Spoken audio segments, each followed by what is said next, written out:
He thought he inherited nothing but silence, until his dog uncovered something buried that someone else was still willing to kill for. Lucas Hale came to the mountains expecting quiet, maybe even a way to disappear from everything he'd been carrying.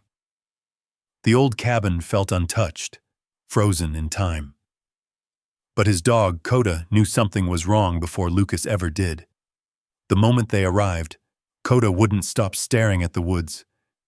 Then he started digging. What they found beneath that ground wasn't just buried, it was hidden for a reason. And worse, someone out there already knew it had been found. Before we go further, drop a comment and tell me where you're watching from. The letter arrived on a gray morning that felt no different from the 100 that had come before it. Lucas Hale didn't rush to open it.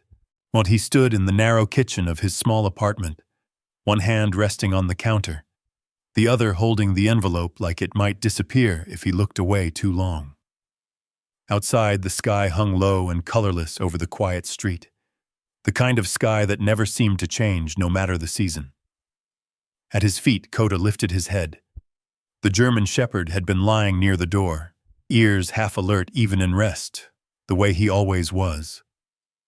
When Lucas shifted his weight, Koda stood up slowly, watching him with calm, steady eyes. Not anxious, not curious, just present. Lucas exhaled through his nose and turned the envelope over. No return address, just his name written in careful, deliberate handwriting. He already knew.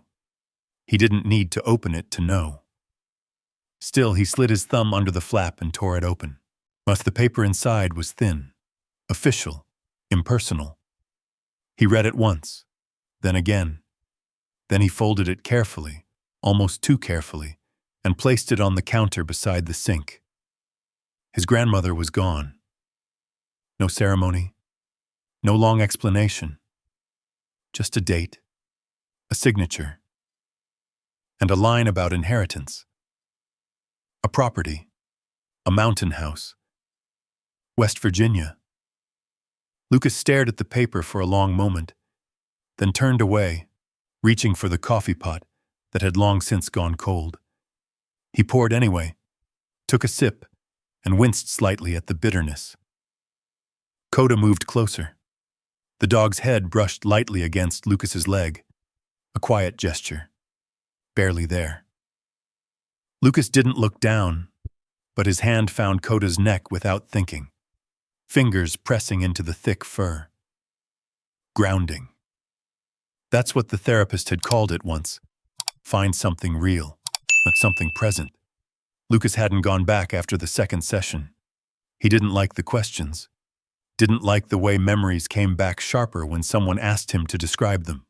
The smell of dust, the sound of boots on gravel, the sudden, violent silence after everything stopped. He tightened his grip slightly on Koda's fur, then let go. "I'm fine," he muttered, though no one had asked. Koda didn't move. The apartment was small, one bedroom, bare walls, furniture that looked like it had been chosen because it was there, not because he wanted it. A chair by the window, a table with one leg slightly uneven, a shelf with a few books he hadn't opened in years. It wasn't a home. It was a place to exist. Lucas picked up the letter again, reading the final lines more slowly this time. Well, the property had been left to him directly. No mention of anyone else. No conditions. Just his. He hadn't seen his grandmother in over a decade. Not since before Afghanistan. Not since before everything had changed into something harder, quieter, and harder to explain. He remembered her voice, though. Soft, patient. She used to call him Luke, stretching the word like it meant something more than just a name. He hadn't answered her last few calls. At the time, it had felt easier. Now it felt like something else. Lucas folded the paper again and slipped it back into the envelope. He didn't know why he bothered. Habit, maybe. Or something deeper he didn't want to name. Koda shifted beside him, then walked toward the door. He sat there, looking back at Lucas, waiting. Lucas checked the clock. Too early. But then again, time didn't mean much these days. "All right," he said quietly. He grabbed his jacket from the chair, keys from the table, and followed Koda outside. The air was cold but clean, sharper than inside. Koda stepped ahead, nose low to the ground, scanning the world in a way Lucas never could anymore. They walked without direction. Down the same street, past the same houses, the same parked cars. Nothing changed, and that was part of the problem. Lucas's mind drifted, uninvited. Sand under his boots. The crack of something distant. A voice yelling his name. He stopped. His breath caught. Koda was already there. The dog turned immediately, stepping into Lucas's space, pressing against him just enough to break the spiral. No barking, no panic, just wait, presence. Lucas closed his eyes for a second. In, out, in, out. But the world returned slowly, like it always did. Muted at first, then clearer. He opened his eyes and looked down. Koda's gaze was steady. Lucas nodded once. "Yeah," he said quietly. "I'm here." They stood like that for a moment longer before Lucas started walking again. But something had shifted. The letter. The house, a place he hadn't seen, a place no one had talked about. A place waiting. He didn't believe in signs, didn't believe in second chances. But as they walked back toward the apartment, the envelope in his pocket felt heavier than paper should. That afternoon, Lucas pulled an old duffel bag from the back of his closet. He didn't pack much. A few clothes, a flashlight, a knife he hadn't used in years but still kept sharp. Koda's food, water, the basics. He moved slowly, deliberately, or like every decision had to be measured. Like if he rushed, something might go wrong. Koda watched him the entire time. Not restless, not confused. Just aware. When Lucas zipped the bag closed, Koda stood up, tail low, eyes focused, ready. Lucas looked around the apartment one last time. Nothing to miss, nothing to leave behind. He picked up the keys. "Let's go," he said. The drive would take most of the day. West Virginia wasn't far, but it felt like another world entirely. Mountains instead of flat streets, trees instead of buildings, silence of a different kind. Lucas didn't know what he would find there, didn't expect much. Just an old house, something forgotten, something left behind. But as he stepped out the door, Koda paused on the threshold, just for a second. His ears twitched, his body stiffened. Not then slowly, he looked back at Lucas. Not anxious, not afraid, just alert, like he was listening to something Lucas couldn't hear. Lucas frowned slightly. "Koda," he said. The dog hesitated for one more breath, then stepped forward. The moment passed, but not entirely. Lucas felt it linger, that quiet, subtle shift, like something had already begun, and he just hadn't caught up to it yet. The road narrowed the deeper they drove into the mountains. Lucas kept both hands steady on the wheel, eyes forward, but his attention kept drifting, to the trees, to the shadows between them, to the way the light seemed to thin as the road climbed higher. The sky above the ridgeline was pale, almost washed out, like the color had been drained from it. Koda sat upright in the passenger seat, not resting, not relaxed, watching. And every few minutes the dog would shift, ears flicking towards something outside, something Lucas couldn't see or hear. Once Koda let out a low, almost inaudible rumble, his body stiffening as they passed a stretch of forest where the trees stood too close together, their branches tangled like fingers. Lucas noticed. He didn't say anything. He just tightened his grip on the wheel and kept driving. The GPS had stopped working nearly 20 minutes ago. No signal, no map updates, just a frozen screen that blinked once before going dark. He didn't need it anymore. The directions had been simple. A county road, then a dirt path, then nothing. The tires crunched over gravel, then over packed earth, then over something softer. Leaves, maybe, or soil that hadn't been disturbed in a long time. The car slowed as the path narrowed, his branches brushing lightly against the sides with a dry, whispering sound. Lucas rolled down the window slightly. Cold air slipped inside, carrying the scent of pine and damp earth. It was cleaner than anything back in town, but it felt heavier too, like the air itself held on to things. Memories. Time. Things that hadn't quite settled. Koda shifted again. This time he leaned forward slightly, nose lifting as he tested the air. His ears stood upright now, fully alert. Lucas glanced at him. "What is it?" Koda didn't look at him. His eyes stayed fixed ahead. Lucas followed that line of sight. At first, he didn't see anything. Just more trees, more shadows. Then the path curved, and the house came into view.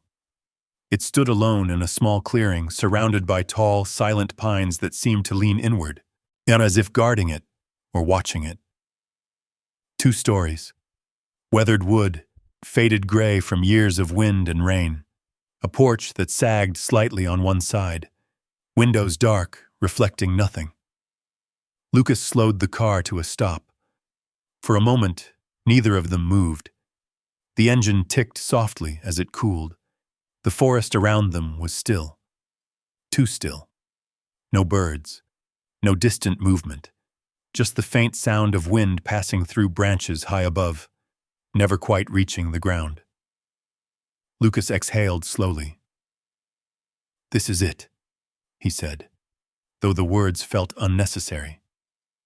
Koda didn't respond. He was staring, not at the house, past it. Lucas followed his gaze again, squinting slightly. Behind the house, the land sloped gently downward toward a thicker stretch of trees. The shadows there were deeper, more layered, harder to see through. But Koda let out a low growl, not loud, but steady. Lucas felt something tighten in his chest. "Easy," he murmured. He opened the door and stepped out. The cold hit him immediately, sharper than before. It settled into his bones in a way that felt familiar, almost like the early mornings overseas, before the sun had a chance to burn the chill away.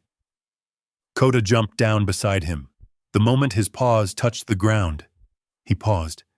His entire body went still, ears forward, head low, listening. Lucas grabbed the duffel bag from the back seat and shut the door. The sound echoed more than it should have, bouncing off the trees and disappearing into the distance. He stood there for a second, taking it in. The house, the clearing, the silence. It wasn't abandoned in the way he expected. There were no broken windows, no collapsed roof, no signs of vandalism or decay beyond what time naturally did. It looked untouched, as if it had been left behind on purpose. Koda didn't move. He remained fixed in place, eyes locked on the woods behind the house. Another low growl. Lucas stepped closer to him. "What do you see?" Koda didn't answer, of course, but he shifted slightly, positioning himself just a little in front of Lucas. Not blocking him. Not yet. But close enough. Lucas noticed that. He always did. That subtle way Koda placed himself between Lucas and anything uncertain. A habit formed over years, over situations where hesitation meant something worse. Lucas swallowed. "It's just a house," he said quietly. But even as he said it, the words felt thin. He started toward the porch. Each step seemed louder than it should have been. The boots pressing into the soft ground, leaves crunching faintly underfoot. The air didn't move.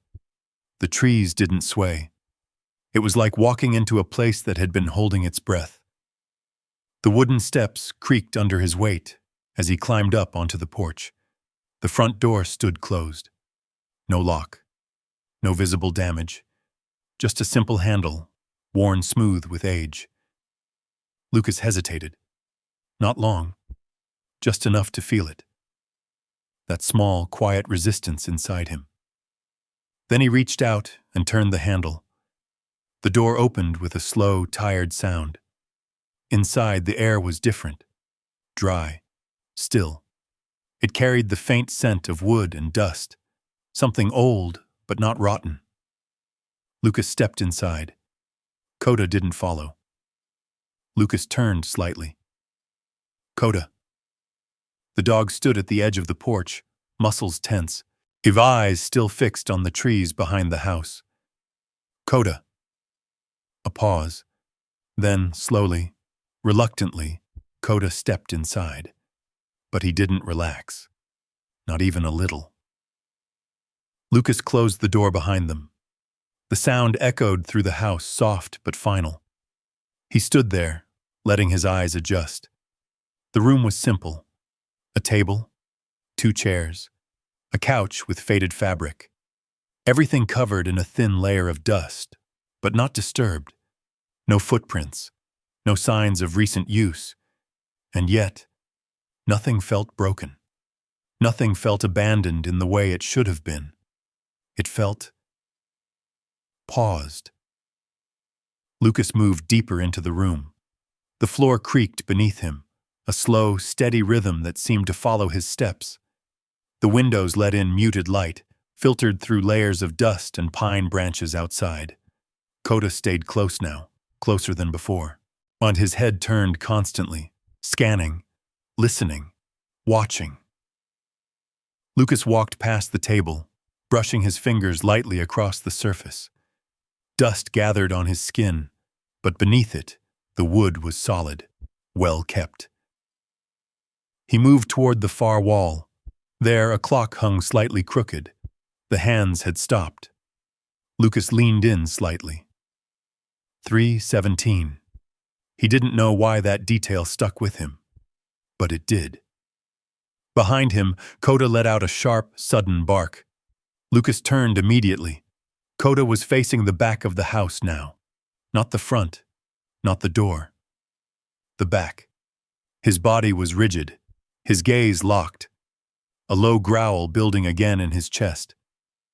Lucas followed his line of sight. There was a window there. It looked out toward the trees behind the house, the same place Koda had been watching since they arrived. Lucas stepped closer. Well, the glass was dusty, but he could still see through it. The trees stood close together, their trunks dark, their branches tangled. And for a second, just a second, Lucas thought he saw something move, a shift, a break in the stillness. Then nothing. The trees returned to their quiet, unmoving state. Lucas stared a moment longer, then exhaled slowly. Wind, he said. But there was no wind. Koda didn't stop growling. Lucas placed a hand gently on the dog's neck. It's nothing. But Koda didn't believe that. And somewhere, deep down, Lucas wasn't sure he did either. Because the house didn't feel empty. It felt like something had been here. And whatever it was, it hadn't gone very far. Lucas stood by the window a few seconds longer than he meant to. The trees outside didn't move. No wind, no sound. Oh, just layers of shadow stretching deeper into the woods. The kind of stillness that made your eyes play tricks on you. Or maybe not tricks. He stepped back. Koda didn't. The dog remained fixed, body tense, a low growl vibrating in his chest like a warning that hadn't found words yet. Lucas placed a hand on Koda's neck. It's nothing, he said again, quieter this time. Koda didn't respond. He didn't relax either. Lucas turned away.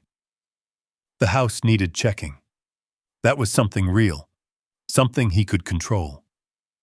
He moved through the first floor slowly, room by room. A kitchen with old cabinets and a cast-iron stove.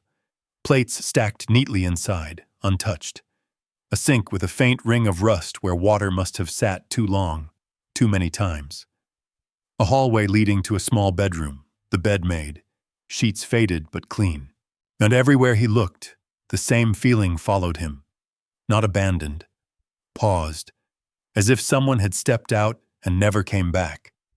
He found no signs of forced entry, no broken locks, no scattered belongings, no explanation. Behind him, Koda stayed close, closer than usual. Lucas noticed the pattern. Every time he moved farther into the house, Koda adjusted, always placing himself just slightly between Lucas and whatever lay behind them. Protective. Watchful. Lucas climbed the narrow stairs to the second floor. Each step creaked under his weight, the sound echoing softly through the empty house. The air felt colder up there, thinner somehow. 2 small rooms, one empty. The other held a dresser and a rocking chair positioned near the window. Lucas paused when he saw it. The chair. It was angled just enough to face the woods. Not the room, not the door. The woods. He stared at it for a moment, a quiet unease settling in his chest. Then he forced himself to move. Nothing else stood out. Nothing obvious. But the feeling didn't go away. It followed him back down the stairs. By the time he returned to the main room, the light outside had shifted. The gray sky had deepened, shadows stretching longer across the floor. Koda had moved back toward the door. Lucas dropped the duffel bag near the wall and rubbed the back of his neck. "Just a place," he muttered. "That's all." He didn't believe it. Not fully. But saying it helped. A little. He checked his watch. Late afternoon. Too early to sleep. Too late to ignore the way the house pressed in around him. He grabbed a flashlight from his bag, more out of habit than necessity. Then he noticed it. Near the base of the staircase. A section of the wall that didn't quite match. It was subtle. Same color. Same wood. But the edges were too clean. Too straight compared to everything else around it. Lucas stepped closer. Koda was there instantly. The dog moved ahead of him, positioning himself directly in front of the wall. His body lowered slightly, muscles tight, eyes locked. A soft growl. Lucas frowned. "What is it?" Koda's nose brushed along the seam.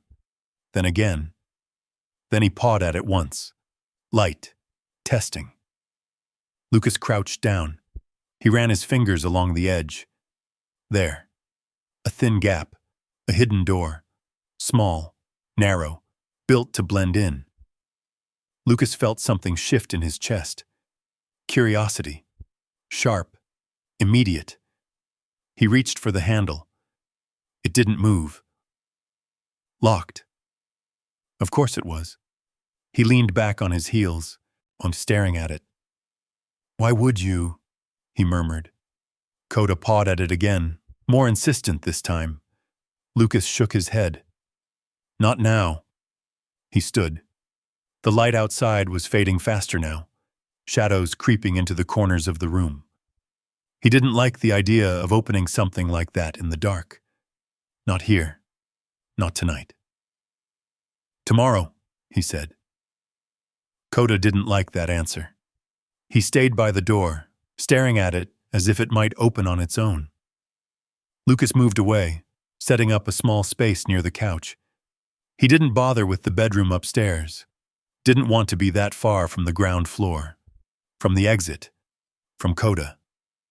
He sat down heavily, running a hand over his face. The quiet pressed in again. Different now. Thicker. He leaned back and closed his eyes. Just for a second. Just to breathe. But the second stretched. And then he was somewhere else. Sand under his boots. The weight of gear on his shoulders. Voices. Distant. Then closer. Then, a sharp noise. Lucas jerked upright. His heart slammed against his ribs. His breath came fast, uneven. The room snapped back into place around him. The cabin, the couch, the fading light. Koda was already there. The dog stood directly in front of him, close enough that Lucas could feel his breath. No barking. No panic. Just steady, grounding presence. Lucas pressed his hand into Koda's shoulder. "Yeah," he whispered, voice rough. "I'm here." Slowly, the tension eased. Not gone, never gone, but manageable. He exhaled. Koda stayed close for a few more seconds, then shifted slightly, turning his head toward the door. Not the front door, the hidden one. The growl returned, low, but persistent. Lucas followed his gaze. The door under the stairs sat exactly where he'd left it. Still, closed, silent. But something about it felt different now, like it was waiting. Lucas swallowed. "Tomorrow," he said again, more firmly this time. But even as the word left his mouth, he knew Koda wasn't going to let it go, and neither was he. Outside, the last light faded completely. The house settled into darkness, and somewhere beneath it, something remained, unseen, unanswered, and not nearly as forgotten as it should have been. Lucas didn't sleep much that night. He lay on the couch with one arm draped over his chest, eyes half closed, never fully letting go. The darkness inside the cabin felt thicker than it should have been, pressing in from every corner, and every creak of old wood carrying farther than it had any right to. Koda never settled either. The dog moved in quiet shifts throughout the night, circling, pausing, listening. Every so often, he would stop near the hidden door beneath the stairs, standing still for long stretches, head tilted slightly, as if trying to catch something just beyond hearing. Lucas noticed, even when he pretended not to. At some point before dawn, he drifted. Not into rest, into something else. A memory. The weight of heat, the hum of tension just before something breaks. A voice in his ear. Then a sudden metallic sound. Sharp. Close. Lucas snapped awake. His heart hammered. For a moment he didn't know where he was. Then the cabin came back into focus. Gray light creeping in through the windows, the faint outline of furniture, and Koda, standing rigid, right by the door under the stairs. The dog wasn't growling this time. He was listening. Lucas pushed himself up slowly.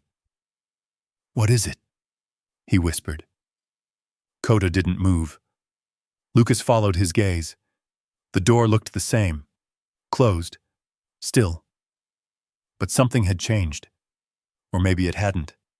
Maybe Lucas just couldn't ignore it anymore. He swung his legs off the couch and stood. The cold hit him immediately, sharper in the early morning air. He rolled his shoulders once, grounding himself, then walked toward the door. Koda shifted, stepping slightly ahead, not blocking, leading. Lucas crouched down again, studying the edges more carefully this time. The seam was clearer in the daylight. A hidden latch, old, simple, but reinforced. He reached out, paused, while his hand hovered there for a second longer than necessary. A quiet voice in the back of his mind told him to leave it alone, that nothing good came from opening things that had been sealed for a reason. He ignored it. He always did. Lucas pressed down on the latch. It didn't move. Locked. He exhaled slowly.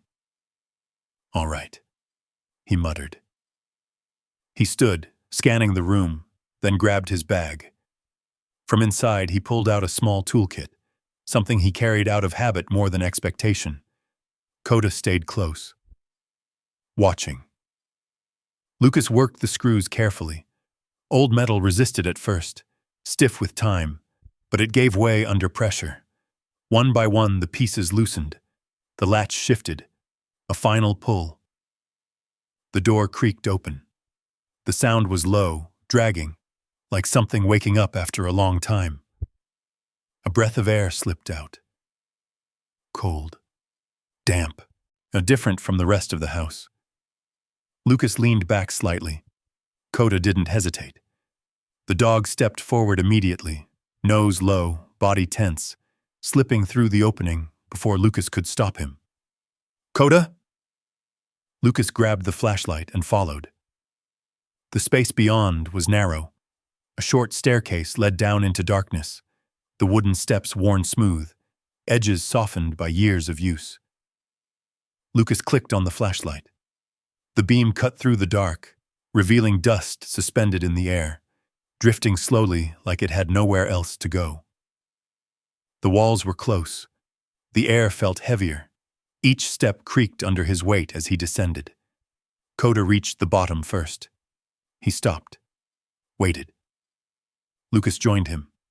The room at the bottom was small, no more than 10 feet across. The ceiling low enough that Lucas felt it pressing down on him, but the air carried a faint, earthy smell.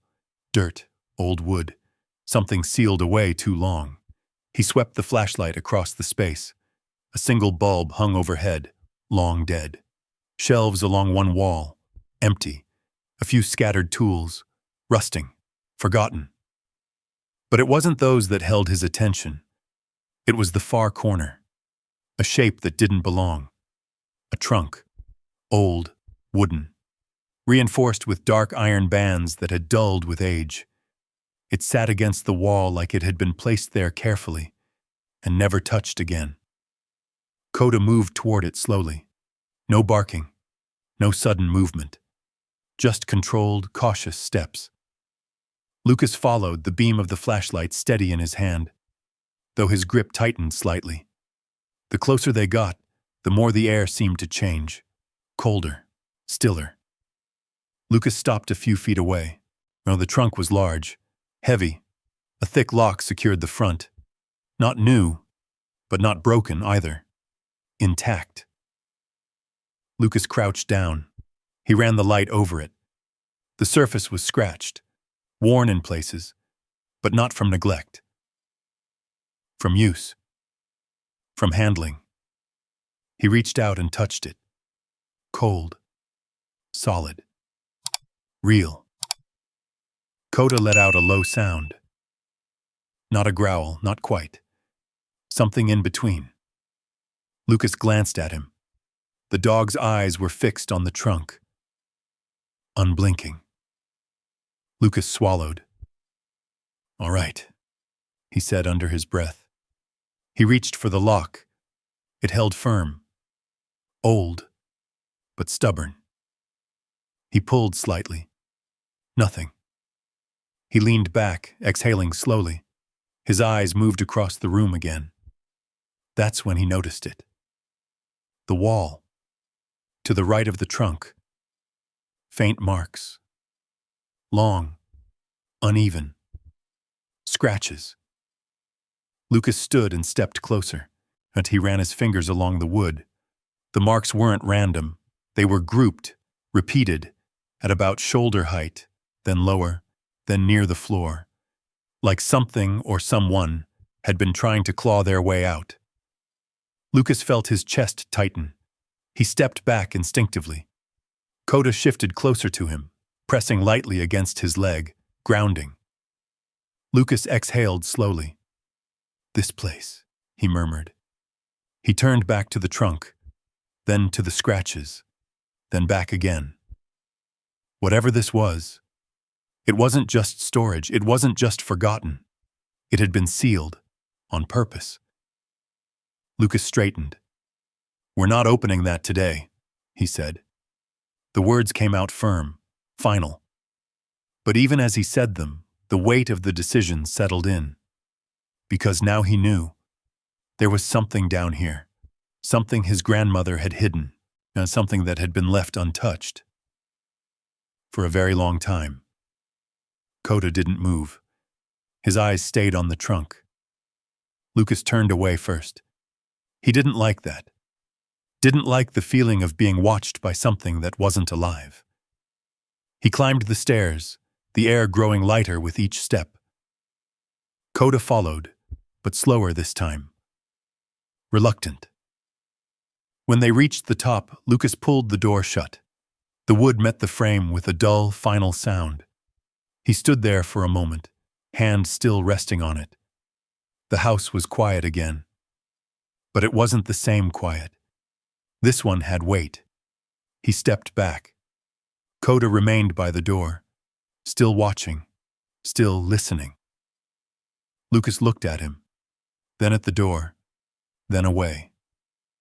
"Tomorrow," he said again. But this time, it didn't sound like a choice. It sounded like something already decided. Well, because whatever was inside that trunk wasn't going to stay buried. Not anymore. Lucas didn't wait until the next day. He told himself he would.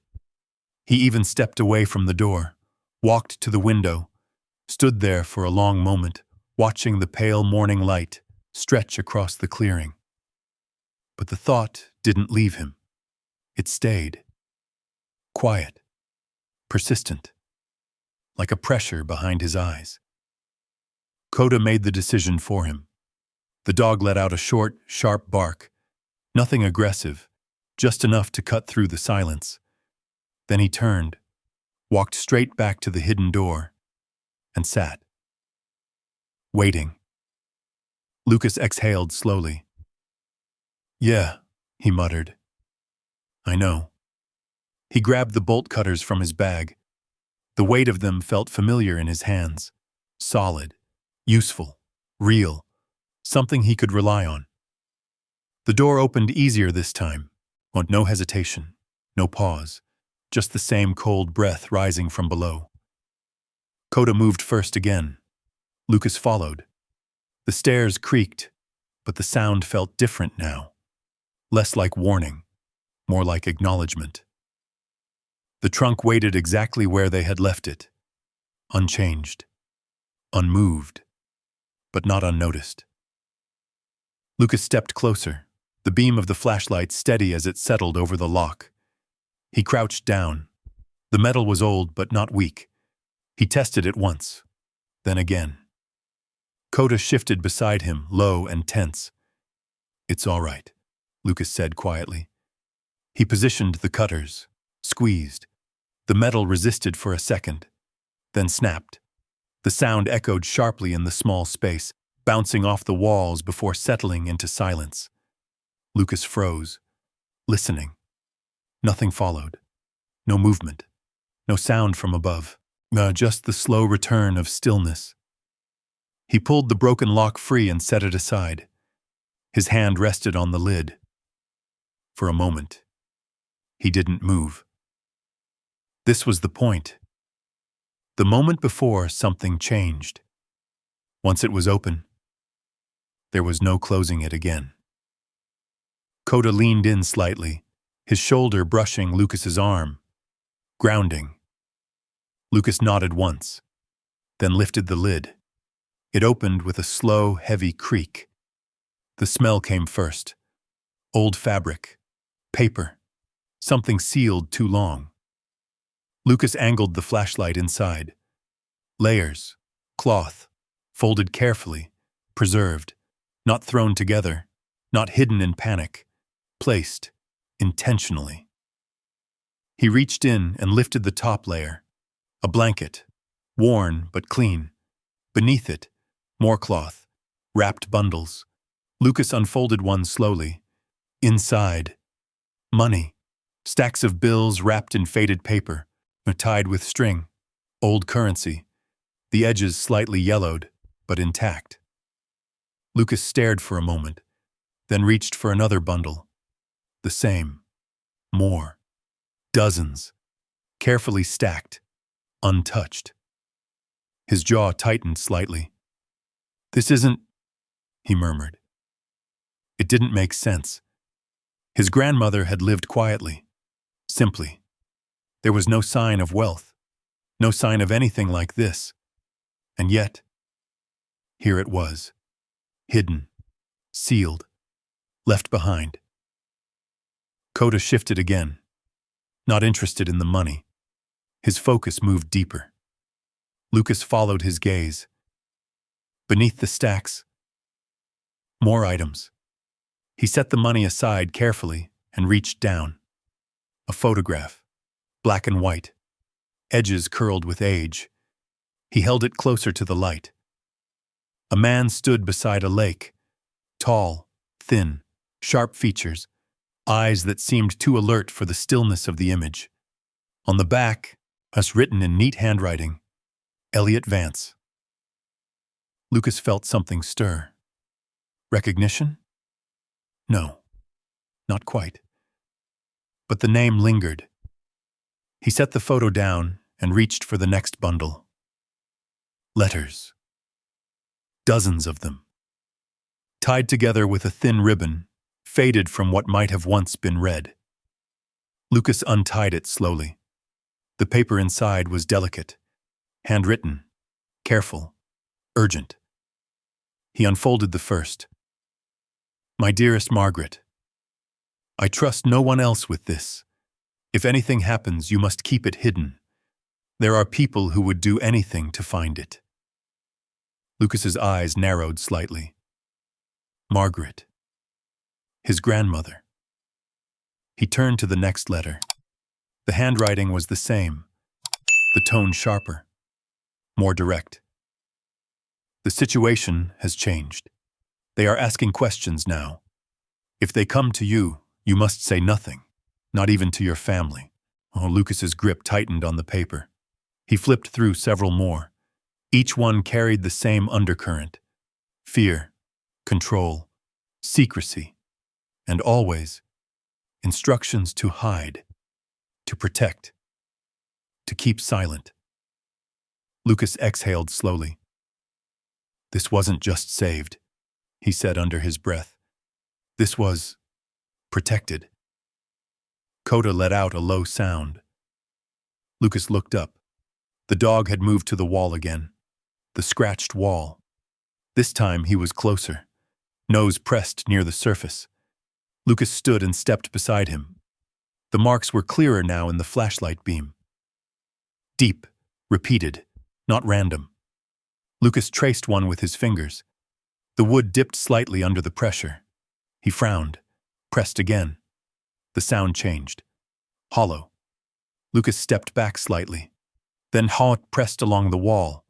One section gave, just slightly, a loose panel. He looked at Koda. The dog's tail flicked once. Lucas reached for the edge and pulled. The panel shifted, then came free. Behind it, a narrow space, just enough to hide something. Lucas angled the light inside. A notebook, leather-bound, worn soft at the edges. He pulled it out slowly. It felt heavier than it should have. Not in weight, in meaning. He opened it. The first page was written in familiar handwriting, his grandmother's. If you are reading this, it means I was right to trust you. Lucas felt his chest tighten. He turned the page. I made a mistake a long time ago. I helped someone I believed in. I thought I was protecting the truth, but the truth came with a cost I did not understand. Lucas swallowed. The room felt smaller, the air heavier. Koda pressed closer. Lucas kept reading. He was being hunted, not for what he did, but for what he knew. I couldn't turn him away, not after everything he told me, not after what I saw. Lucas's hand trembled slightly. He steadied it, turned the page. I hid the money because I didn't know what else to do with it. It was never mine. It was never meant to be used, only kept safe. Lucas closed his eyes for a second, then opened them. The pieces were starting to form, not complete, not clear, but enough to feel the weight of it. He looked at the trunk, at the money, at the letters. then back at the notebook. His grandmother hadn't been hiding from the world. She had been hiding something from it. Koda let out another low growl. Lucas looked at him. What? The dog's gaze shifted. Not to the trunk, not to the wall, to the stairs. Lucas followed it. Not the darkness above seemed thicker now, less like absence, more like something watching back. Lucas stood slowly, the notebook still in his hand. The truth was here, buried, layered, waiting. But it wasn't finished. Not yet. Because whatever his grandmother had hidden, someone else might still be looking for it. And for the first time since arriving, Lucas felt it clearly. This wasn't just about the past. Something in the present was already moving. Lucas didn't speak as they climbed back up the narrow stairs. The notebook stayed in his hand, his grip firm without realizing it. Each step felt heavier than the last, like he was bringing something with him that didn't belong in the light. Koda moved ahead of him this time. Faster, more alert. By the time Lucas reached the top, the dog was already in the main room, standing rigid, ears forward, eyes fixed on the front door. Lucas froze halfway out of the stairwell. "What is it?" he asked quietly. Koda didn't answer. He took a slow step forward, then another, placing himself between Lucas and the door. Protective. The air had changed. Lucas could feel it. The stillness from earlier was gone. Now there was something else beneath it. A tension. Thin. Sharp. Like a wire pulled too tight. Lucas set the notebook down on the table without taking his eyes off the door. Then, a sound. Soft. Almost nothing. A faint crunch. Outside. Lucas's body reacted before his mind caught up. His shoulders tightened. Breath slowed. Eyes narrowed. That same instinct, buried deep but never gone, slid into place. He moved closer to the wall, keeping low, controlled. Koda shifted with him. Silent now. No growl, no bark. Just focus. The sound came again. A step, then another. Not wind, not an animal. Too deliberate. Lucas glanced toward the window, slowly, carefully. He edged closer, staying out of direct view, then leaned just enough to see outside. The trees stood where they always had. But now, there was something different. Near the edge of the clearing. A shape, dark against darker. Still. Lucas's breath caught. It was gone the next second. Nothing but trees again. Lucas stayed where he was, waiting, counting. 1, 2, 3. Nothing. Koda moved first. A low growl returned, deeper this time, vibrating through his chest. Lucas stepped toward the door, not rushing, not panicking, just moving. He reached for the handle, paused, then pulled it open. Cold air rushed in, sharper than before. Lucas stepped out onto the porch. The forest stretched out before him, silent, still. But the feeling remained. He stepped down slowly, boots pressing into the dirt. Koda stayed close, too close. His body brushed against Lucas's leg as they moved forward. Scanning. Lucas's eyes swept the tree line. Left. Right. Nothing. Then, there. Near the edge of the clearing. Lucas crouched. The ground told the story the trees wouldn't. Footprints. Fresh. Not deep, but clear enough. Someone had been there. Recently.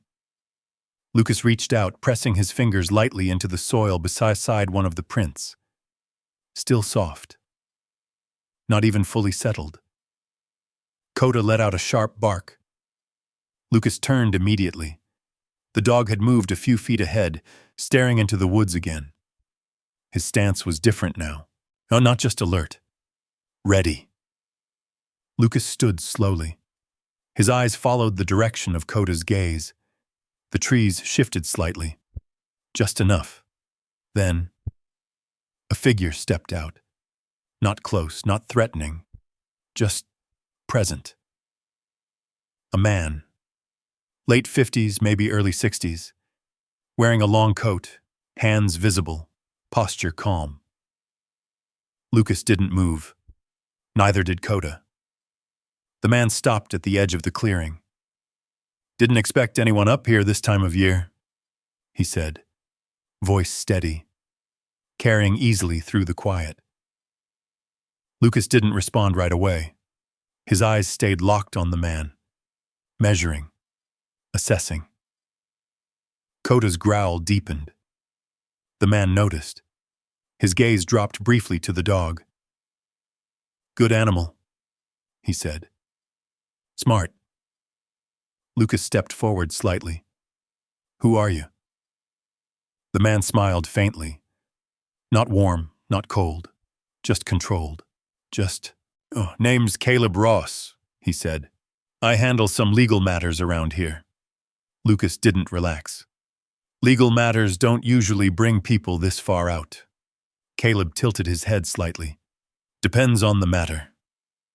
Silence stretched between them.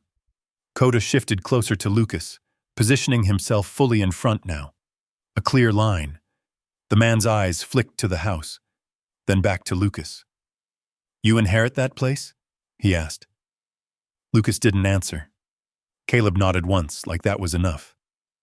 "Your grandmother," he said. "Margaret Hale." Lucas's jaw tightened. "You knew her?" Caleb's expression didn't change. "I knew of her." That wasn't the same. Lucas took another step forward. Koda matched it. The distance between them closed slightly, but not enough to feel safe. "Why are you here?" Lucas asked. And Caleb's gaze shifted briefly toward the ground, toward the footprints, then back up. "I could ask you the same thing," he said. Lucas didn't blink. "This is my property." Caleb smiled again, faint, measured. "Yes," he said, "it is." A pause. Then, "You should be careful what you go digging into." The words landed heavier than they sounded. Lucas's chest tightened slightly. "What does that mean?" Caleb didn't answer directly. Instead, he looked past Lucas, toward the house, toward the place beneath it, then back. "Some things," he said slowly, "were buried for a reason." Koda let out a sharp, sudden bark, not a warning, a command. "Stay back." Caleb's eyes flicked to the dog again. This time, something shifted, just slightly. Respect, or caution. "Keep him close," Caleb said quietly.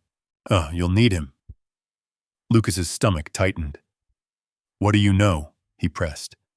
Caleb stepped back, not retreating, just creating distance. "I know enough," he said. "To tell you this," he paused. The wind picked up just enough to move the branches behind him. A soft rustling. Then stillness again. "If you found anything," Caleb continued, "you should leave it where it is." Lucas didn't move, didn't speak. Caleb nodded once, then turned. No rush, no hesitation. He walked back into the trees, disappearing between them as quietly as he had appeared. Lucas stood there, watching, waiting. Nothing. The forest swallowed him completely. Koda didn't relax, not even after the man was gone. Lucas exhaled slowly, then looked down at the footprints again. Fresh, real, not imagined.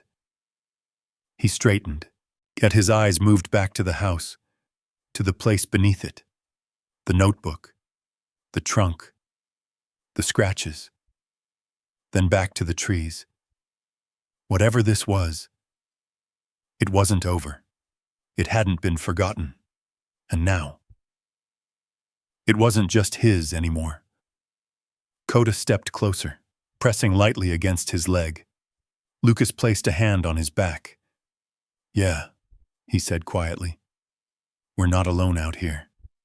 And somewhere beyond the trees, something had just started paying attention. Lucas didn't go back inside right away. He stood at the edge of the clearing, eyes fixed on the place where Caleb Ross had disappeared. The trees looked the same as before, quiet, unmoving, but now they felt different, occupied. Not by presence alone, but by intent. Koda stayed pressed close to his side, body tense, head low, eyes scanning.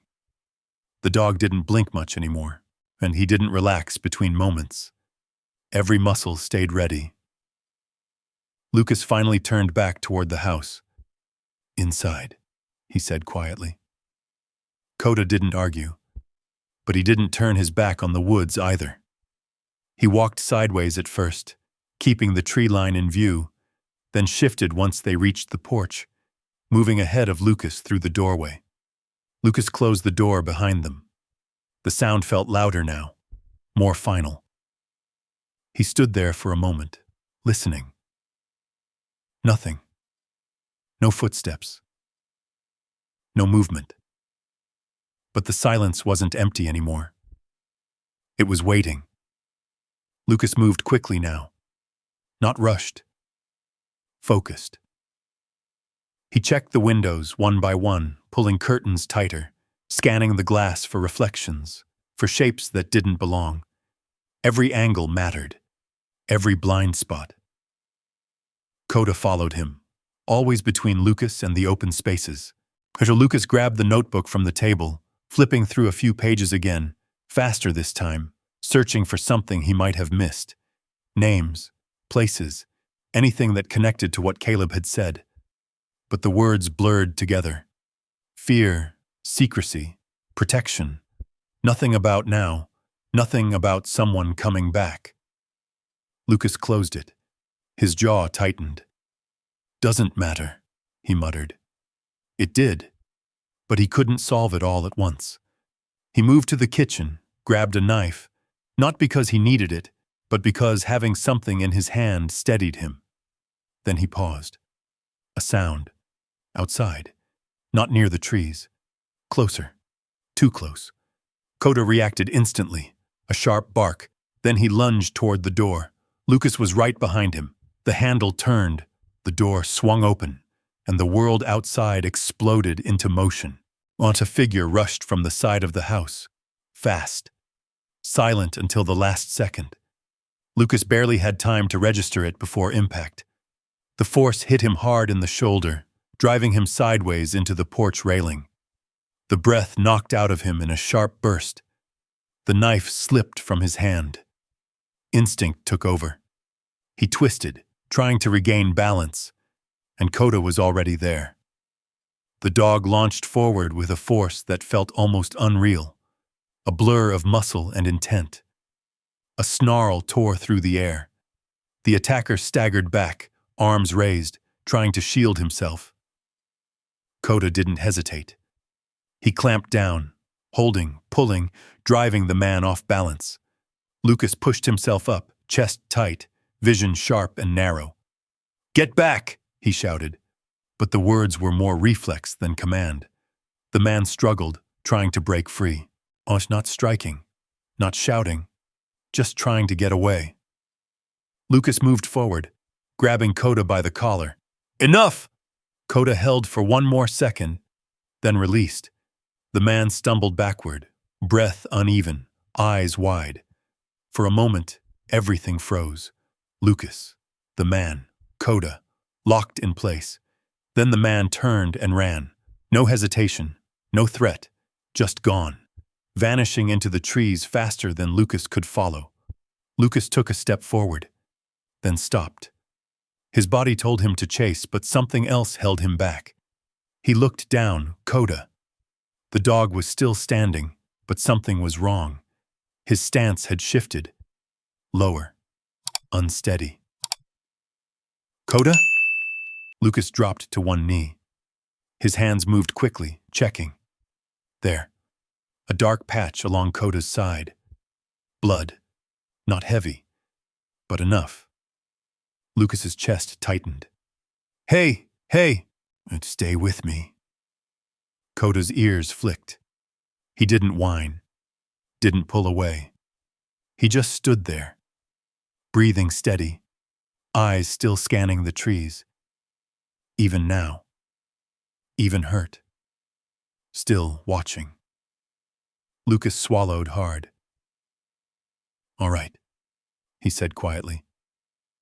You're all right. He pressed his hand gently against the wound, assessing. Not deep, but it needed care. Now. He guided Koda back inside, closing the door fast, locking it this time. The cabin felt smaller than ever, tighter. Lucas moved to the kitchen, grabbing what he needed, cloth, water, anything clean enough. Koda didn't resist. He lowered himself slowly onto the floor, muscles still tense, eyes never leaving the door. Lucas knelt beside him. His hands worked carefully, precise. Years of training didn't fade. They just changed shape. Easy, he murmured. The cloth came away stained, but the bleeding slowed. Koda's breathing remained steady. No panic, just endurance. Lucas finished wrapping the wound as best he could, tying it tight, but not too tight. He leaned back slightly. His hands shook. Just a little. He noticed. Forced them still. You saved me, he said quietly. Koda's ears flicked again. Lucas reached out, resting his hand on the dog's head. For a moment, everything else faded. The trees, the man, the house, all of it. Just this, the weight of the moment, the truth of it. Then, a sound. Soft. From outside. Lucas's head snapped up. Koda growled again, low and steady. Lucas stood slowly, moved toward the window. Careful. Measured. He pulled the curtain aside just enough to see. Nothing. The clearing was empty. The trees still. But the feeling remained, stronger now, closer. As Lucas let the curtain fall, he stepped back, then looked down at Koda. The dog was watching him. Not the door, not the window. Him. Lucas nodded once. Yeah, he said quietly. We're staying. Not running, not leaving. Whatever this was, it had followed them here. Or maybe it had been waiting all along. Either way. Lucas wasn't going anywhere. And neither was Koda. Not now. Not after this. Because the past wasn't buried anymore. It was awake. And it had just drawn blood. Lucas didn't turn on any lights that night. He moved through the cabin in dim shadow, letting his eyes adjust to what little glow the fading sky offered through the windows. It felt safer that way. Less visible. Less exposed. Koda lay near the couch, his body still, but not resting. Lucas could tell the difference. But the dog's breathing was controlled, steady, but his ears never stopped moving. Every small sound, the shift of wood, the brush of wind against the siding, registered. Lucas sat beside him. He checked the bandage again, still holding, no fresh blood. Good, he murmured. Koda's eyes flicked toward him for a second, then back to the door. Always the door. Lucas leaned back slowly, his shoulders pressing into the worn cushions. His body ached now, the delayed weight of the earlier impact settling into his bones. But the pain wasn't what stayed with him. It was the look in that man's eyes. Not anger, not panic, recognition, like he knew exactly what he was coming for. Lucas closed his eyes for a moment, then opened them again. No sleep. Not tonight. He reached for the notebook. The leather felt colder now. He opened it again, flipping past the first entries, deeper this time, searching for something clearer. Something that connected the past to what had just happened. The handwriting shifted slightly as the pages went on. Less steady, more rushed. I told him to leave. Lucas read the line twice. I told him he couldn't stay here, that it wasn't safe anymore. But he said there was nowhere else to go, that if he left, they would find him before morning. Lucas's jaw tightened. He turned the page. He didn't tell me everything. Not at first. But I saw enough. I heard enough. What he carried wasn't just information. It was proof. Names, accounts, things that would bring down men who had never been questioned. Lucas felt a slow, heavy weight settle in his chest. This wasn't just hiding someone. This was something bigger. And he kept reading. I made the choice to help him. Not because I believed in him, but because I believed in what he was trying to expose. That was my mistake. Lucas paused. Mistake. He exhaled slowly. Koda shifted slightly, his body pressing closer. Lucas rested a hand against his side, grounding himself. He turned the page. They came once. Lucas's eyes sharpened. I heard them before I saw them. Men in the trees. Quiet, but not quiet enough. I told them I hadn't seen him, that I didn't know who they were talking about. They didn't believe me, but they left. Lucas's fingers tightened on the edge of the page. They came, he repeated under his breath. Not past tense, not finished. He turned the next page. He wanted to leave after that. I told him he should. But he stayed, said he couldn't risk being seen again, said it would all be over soon. Lucas leaned forward slightly. The room seemed smaller now, closer. Koda's growl returned, low and steady. Lucas kept reading. It wasn't over. The words were written harder, pressed deeper into the page. They came back. Lucas stopped breathing for a second. This time, they didn't knock. Lucas's chest tightened. He stared at the line. The memory behind it felt sharp, even through the years. He turned the page. The writing changed again, less controlled. I hid what I could. I moved everything below. I sealed it. I told myself it would be enough, that if I kept it buried, it would end there. Lucas closed his eyes briefly, but it didn't end. The next line hit harder. It never ends. Silence filled the room. Thick, heavy. Lucas sat back slowly. The notebook rested in his lap. And his grandmother hadn't just hidden something. She had survived something. Something that had followed her. Something that had waited. Lucas looked toward the door, then toward the hidden one beneath the stairs, then back to the pages. There was more. He could feel it. He turned again. The writing softened near the end. More careful. More deliberate. If you are reading this, it means I failed to keep it buried.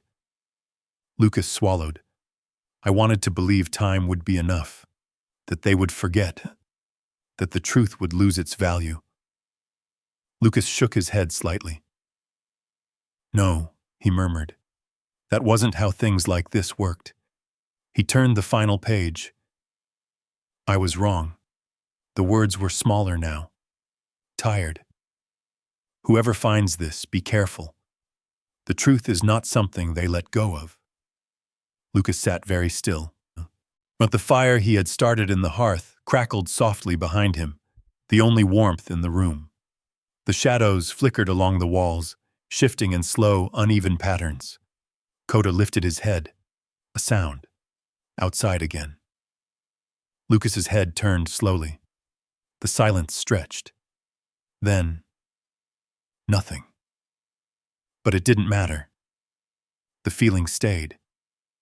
Lucas looked down at the notebook again, then at the bandage on Koda's side, then at the door. "You knew," he said quietly. "You knew this would happen." His grandmother had written it, left it, prepared for it. Not as a warning, as a certainty. Lucas closed the notebook slowly, set it aside. His hand rested on it for a moment longer. Then he stood. The cabin felt different now. Not just watched, connected. Every piece, the trunk, the letters, the hidden room, the man in the woods, they weren't separate. They were part of the same thing, the same story. And now, he was part of it too. Koda stood beside him, slow, careful, but ready. Lucas reached down, resting a hand on his back. "We're not done," he said. The words came out steady, clear. Not fear, not doubt. Decision. Koda's ears flicked forward. Lucas turned toward the window. The trees just stood in silence. But that silence had meaning now. It wasn't empty. It was waiting. Lucas exhaled slowly. "If they're still looking," he murmured. He didn't finish the thought. He didn't need to. Because the answer was already there. They were. And they weren't going to stop, not until they found what had been buried. Or whoever had uncovered it. Lucas looked back at Koda. The dog held his gaze, unshaken, unmoving, still standing. Lucas nodded once. "Then we stay ahead of it." The fire cracked softly behind them. The wind brushed lightly against the walls. And somewhere out there, beyond the trees, something was still searching. But it wasn't the only thing anymore. Now, something was watching back. The morning came slow and quiet, not peaceful, just still. Lucas stepped outside just after sunrise, the air cold enough to sting his lungs on the first breath. The light filtered through the trees in thin, pale lines, stretching across the clearing like something hesitant to fully arrive. Koda followed close behind. His movement was slower now, careful with the bandage wrapped around his side. But his posture hadn't changed. Still alert. Still watching. Lucas paused at the edge of the porch, scanning the tree line. Nothing moved. No sign of the man from the night before. No fresh sound. But the ground told a different story. The footprints were still there. Faint now, but not gone. Lucas stepped down into the dirt, crouching beside them again. Same pattern, same direction. In, then out. Not wandering, not lost. Purposeful. Lucas stood. "Koda," he said quietly. The dog was already looking toward the woods, the same direction as before. Lucas followed his gaze. The trees seemed thicker there, darker, like the light didn't reach as easily. Lucas hesitated, not out of fear, out of instinct. This was the kind of decision that changed things. You stepped forward, or you stayed where you were. He looked back at the house, then down at Koda. The dog held his gaze for a moment, then turned and walked toward the trees. Not fast, was not reckless, just steady, like he already knew the path. Lucas exhaled once, then followed. The ground shifted underfoot as they moved past the edge of the clearing. Leaves gave way to damp soil, roots breaking through in uneven lines. The air cooled quickly, the canopy above thick enough to dim the light. Each step carried a quiet weight, the kind that built slowly, layer by layer. Koda moved ahead, nose low, tracking. Lucas stayed a few paces behind, eyes scanning constantly. Left, right, behind. Nothing obvious. But the feeling, it stayed. The further they went, the quieter it became. No wind, no birds, just the faint sound of their own movement. Then, Koda stopped. Suddenly, Lucas halted behind him. "What is it?" he whispered. Koda didn't move. His body went rigid, his head tilted slightly. Then he took one slow step forward, and another. Lucas followed. The trees thinned just enough to reveal a small clearing, different from the one near the house. This one felt older, untouched. Lucas stepped into it and saw it. A mound. Low, subtle, but deliberate. The ground there had been disturbed once, a long time ago. Koda approached it slowly, carefully. Lucas felt his chest tighten. "No," he murmured, but the word came too late. Koda began to dig, not frantically, not like before. This was controlled, focused. Lucas stepped forward. "Koda, stop!" But he didn't. The dirt gave way under his paws, softening quickly. Lucas knelt beside him. The smell hit first. Earth. Old. Still. Lucas swallowed, then reached in. His fingers brushed against something solid. He cleared more dirt away. Wood, on a shape. Lucas's breath slowed.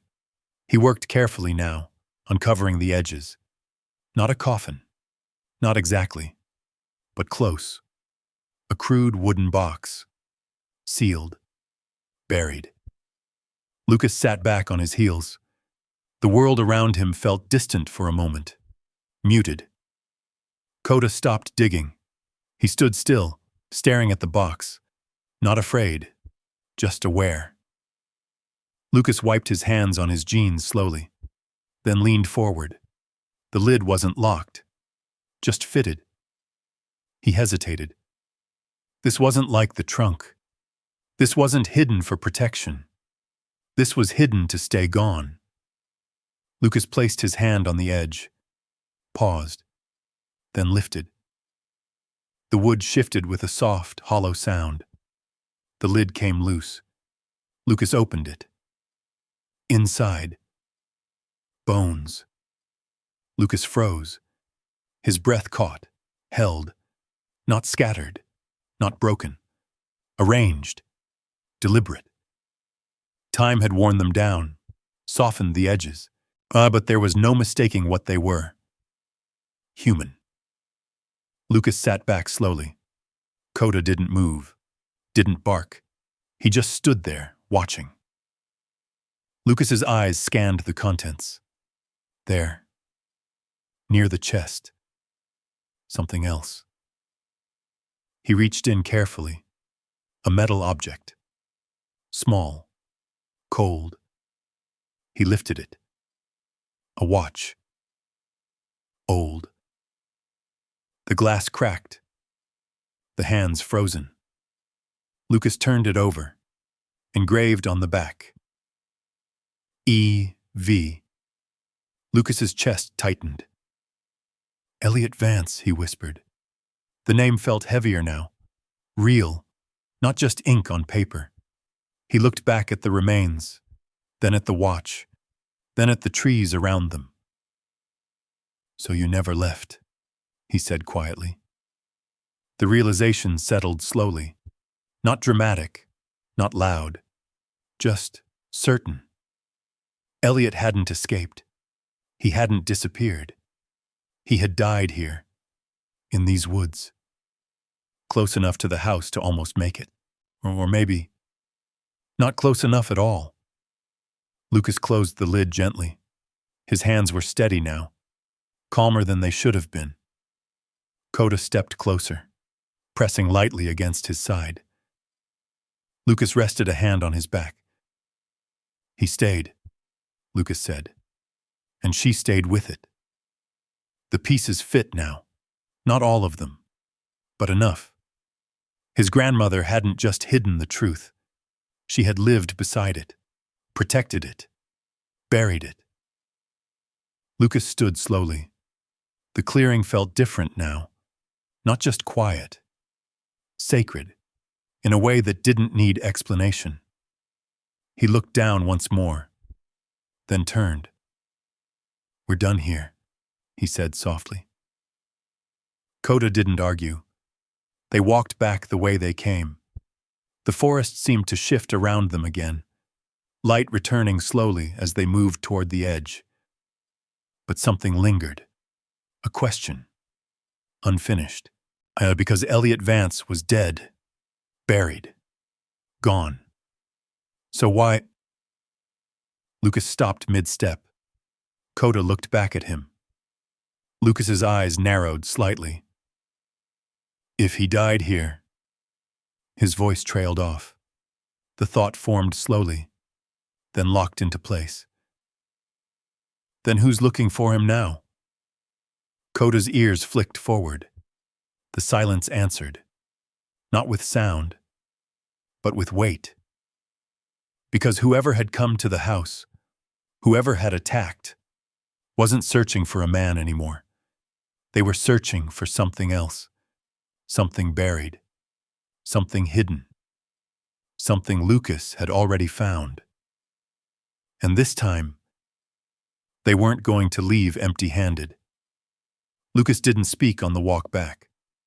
The forest closed in behind them as if nothing had been disturbed, as if the earth had not just given up something it had kept hidden for decades.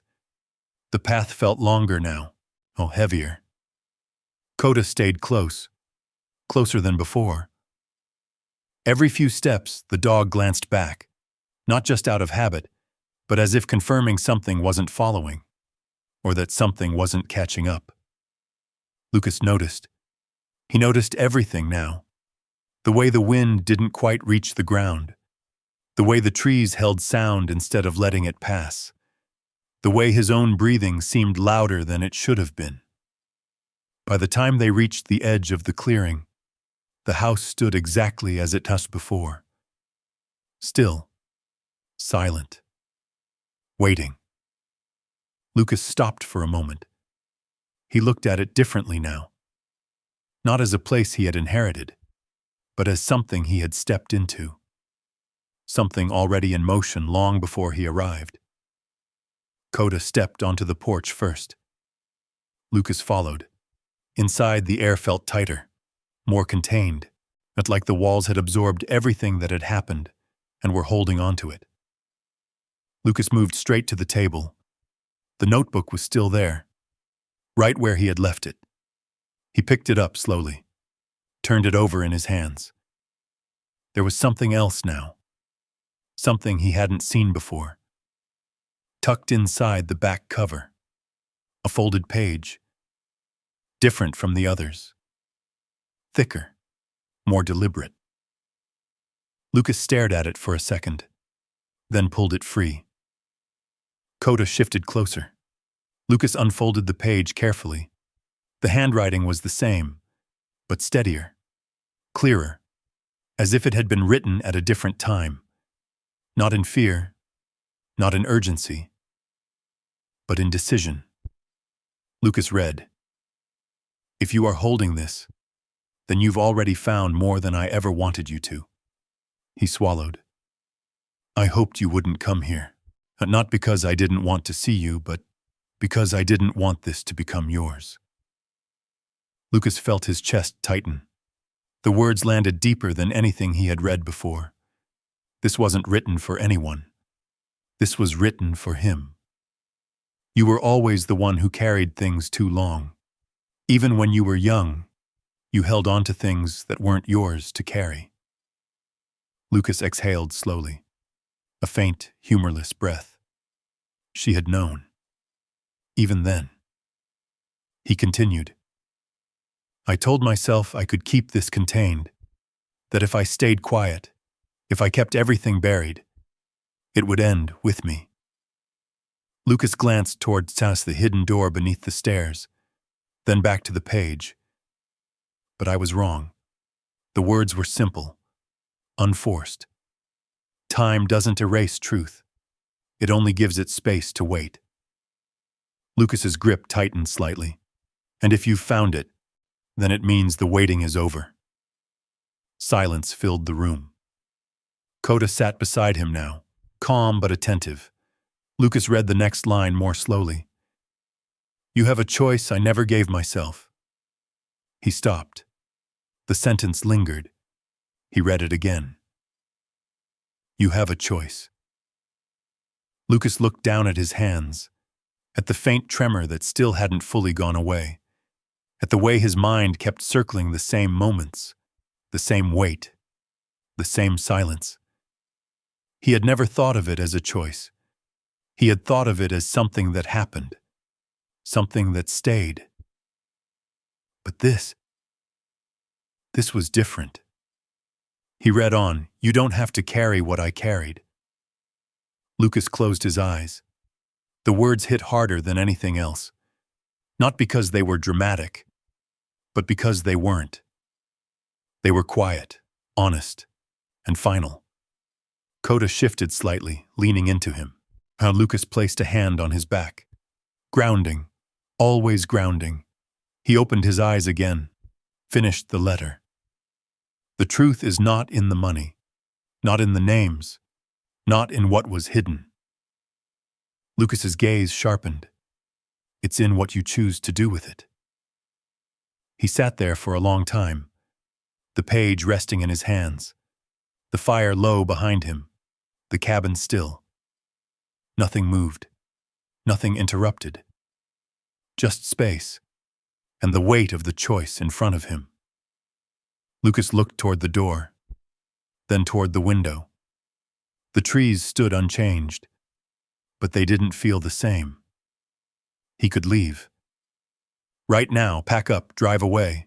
Pretend none of this had ever happened. The money would stay. The truth would stay. The past would remain buried. He could go back to what he knew. The small apartment. The quiet routine. Not the nights that never quite ended. The mornings that didn't mean anything. Lucas let out a slow breath, then shook his head once. No, he said quietly. Not this time. Koda lifted his head slightly. Lucas looked down at him. You stayed, he said. The words were soft. Not just for the dog, for everything. You stayed when it mattered. Koda's eyes held his, steady, unquestioning. Lucas nodded, then looked back at the letter. His grandmother hadn't asked him to fix it, hadn't asked him to fight it. She had given him something else, something simpler, something harder. A choice. Lucas folded the page carefully, slid it back into the notebook, closed it, then stood. The movement felt different this time. Not reactive, not driven by fear. Deliberate. He walked to the window, looked out at the trees again. They're still out there, he said. Koda stood beside him. Lucas nodded once. Good. The word hung there, unexpected, but true. Because running had never changed anything. It had just delayed it. And this wasn't something he was going to carry the same way. Not like before. Not like her. Lucas turned away from the window, walked toward the hidden door. Koda followed. No hesitation, no resistance, just presence. Lucas stopped in front of it, rested his hand on the wood, then looked down at Koda. We finish this, he said. Not with anger, not with fear, just clarity.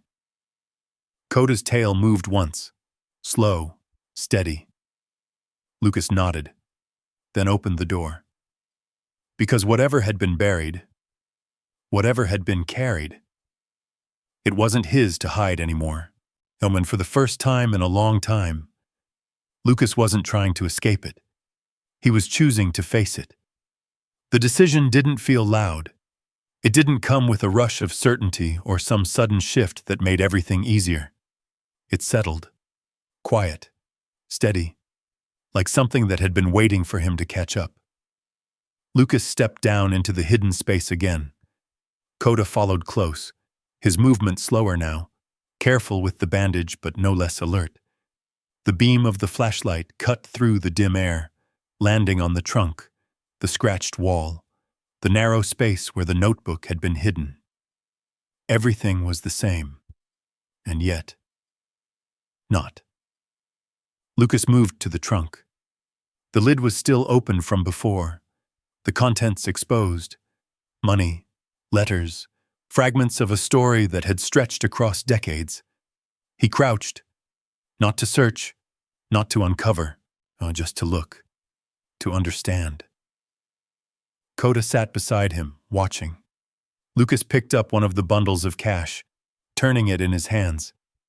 It felt strange, not because of the amount, but because of what it represented. This wasn't wealth. It was weight. Burden. Proof. He set it back down, then reached for the letters again. This time he didn't skim. He read slowly, carefully. Each word measured, each sentence allowed to settle. The man, Elliot Vance, had trusted his grandmother, not out of comfort, out of necessity. He had been running, not from something small, from something organized, structured. Lucas could see it now, not in details, but in patterns. The way the letters shifted tone, the way instructions became more urgent, the way silence became survival. Koda shifted slightly. Lucas glanced at him. "You hear it too?" he asked quietly. Koda's ears flicked. Not a sound. A feeling. Lucas stood. The air felt different again. He moved toward the stairs, paused, listened. Nothing. But that didn't mean anything. He climbed back up, Koda followed. The cabin greeted them with the same stillness. But Lucas no longer mistook it for safety. He moved to the window. The trees stood where they always had, unchanged. But he saw them differently now, not as background, as cover. He exhaled slowly, then turned away. There were things he could do, simple things, practical things. He moved through the house, checking each window again, reinforcing what he could. He cleared space near the door, keeping lines of sight open. He brought supplies closer, water, cloth, tools, everything within reach, not panic, preparation. But Koda followed him the entire time, every movement, every shift, never leaving his side. At one point, Lucas knelt beside him again, checking the bandage, still holding. No new bleeding. "You're doing all right?" he said quietly. Koda's tail moved once. Lucas allowed himself a small breath, then stood again. The house felt different now. Not something to pass through, something to hold. Lucas moved back to the table. The notebook rested there. He opened it again. But this time, he didn't read for answers. He read to remember, to understand the person who had lived here, the choices she had made, the silence she had carried. Koda settled beside him, not fully resting, but close enough. Lucas read until the light began to shift again. Afternoon fading toward evening. Time had passed. He hadn't noticed. Well, for the first time in a long while, he hadn't been watching the clock. Lucas closed the notebook slowly. His hand rested on it for a moment. Then he stood. He stepped outside. The air had warmed slightly, but the edge remained. The clearing looked the same, but something in him had changed. He walked a few steps forward. Koda followed, The spot where the footprints had been was harder to see now, faded, but not gone.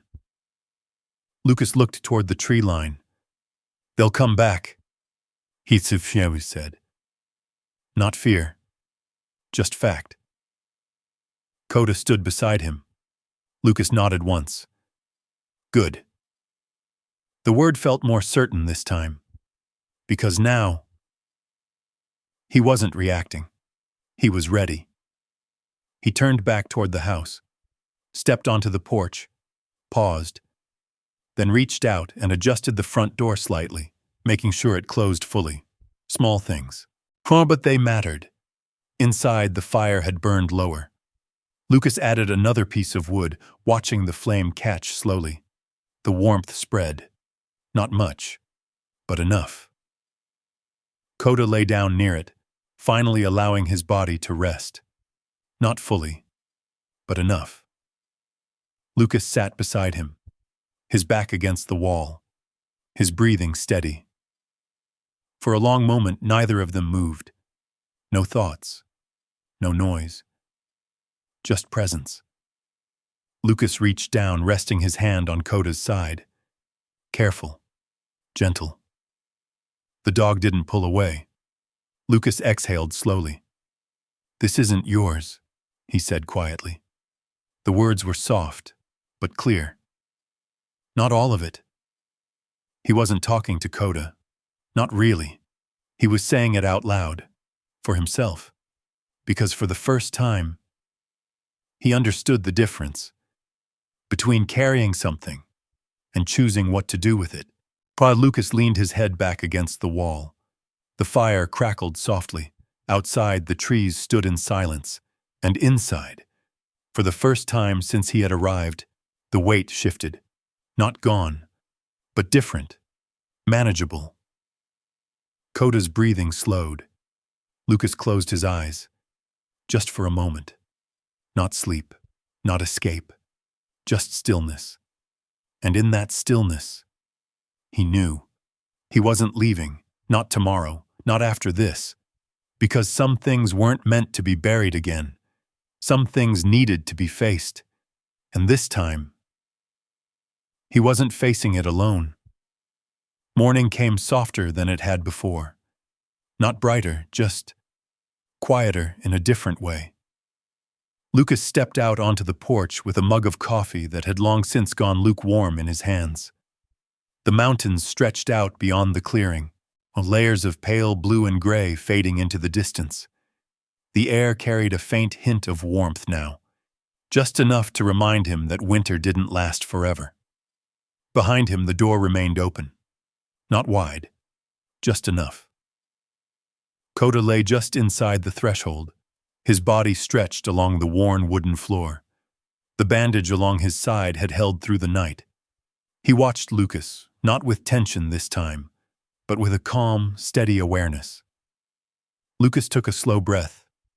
The world felt still, but not waiting, not watching, just present, different. He stepped down into the clearing. The ground felt softer under his boots, the frost beginning to lift from the surface. He moved toward the place where Koda had first dug, the spot where everything had started to shift.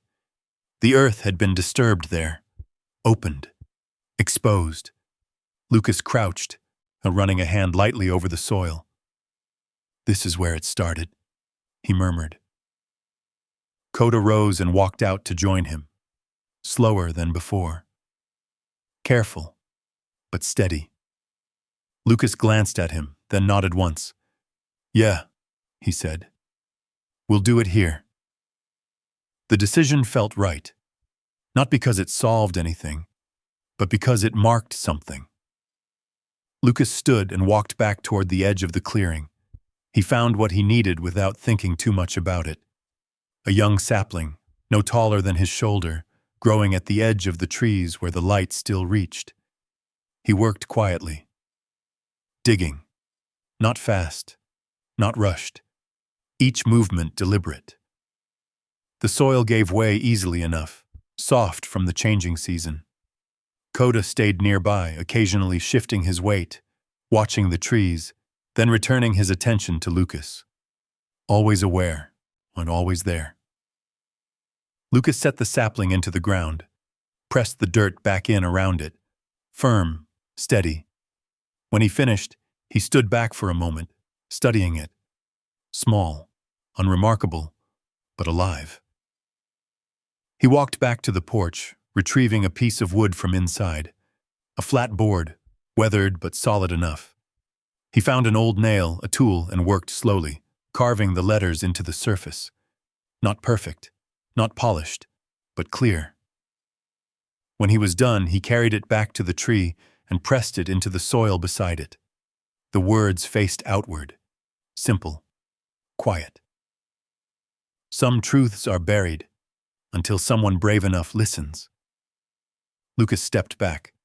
Koda moved beside him.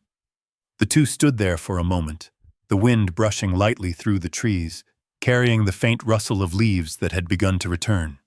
It didn't feel like an ending. Not exactly. But it didn't feel unfinished either. Lucas turned slightly, looking toward the woods, the same trees, the same shadows, but they didn't hold the same weight anymore. Elliot Vance was gone. What remained was what had been left behind. The truth. The choice. Lucas exhaled slowly. He wasn't running. Not anymore. He walked back toward the house, Koda at his side. Inside, the cabin felt different. Not empty, not watched. Just lived in. Lucas moved to the table, picking up the notebook one last time. He opened it, flipped through the pages, then reached for a pen from his bag. He hesitated for a moment, then wrote. Not much, just a few lines. Clear, steady, a continuation, not of the past, but of what came after. He closed the notebook and set it down. Not hidden, but not buried. Left where it could be found. Lucas stepped back, looked around the room. The couch, the window, the door beneath the stairs. Everything still there, but not the same. Koda settled near the fire again, lowering himself slowly, his breathing calm. Lucas watched him for a moment, then sat down beside him. His hand rested gently against the dog's side. The warmth of the fire spread slowly through the room. Outside, the wind moved through the trees again. Soft, steady. Lucas leaned back slightly, for the first time in a long while. His shoulders loosened. His breath came easier. Not perfect. Not gone. But lighter. He closed his eyes for a moment. Not to escape, just to rest. And when he opened them again, nothing had changed, and everything had. Lucas looked toward the door, and then toward the clearing beyond. The tree stood where he had planted it, small, but rooted. Koda's ears flicked once. Lucas nodded slightly. Yeah, he said. We stay. The words felt simple, but they carried weight, not as something he had to do, as something he chose. The mountains stretched beyond the clearing. The cabin stood quiet in their shadow, and the story, it didn't end. It settled into something whole. Because some things were never meant to be loud. Some truths didn't need to be uncovered for the world. Only understood. Carried differently. And when the wind moved through the trees, it didn't sound like silence anymore. It sounded like something remembered, something held, something that, at last, had been seen. If this story stayed with you, I want to ask you something simple. Comment 1 if you believe some truths are better carried quietly, or comment 0 if you think the truth should always be brought into the light. And if you've ever had something you couldn't explain, something you just felt, tell me where you're watching from. I read every single comment. And if this kind of story speaks to you, Quiet, real, and a little deeper than most. Make sure you subscribe. There are more stories like this waiting. Some of them haven't been told yet.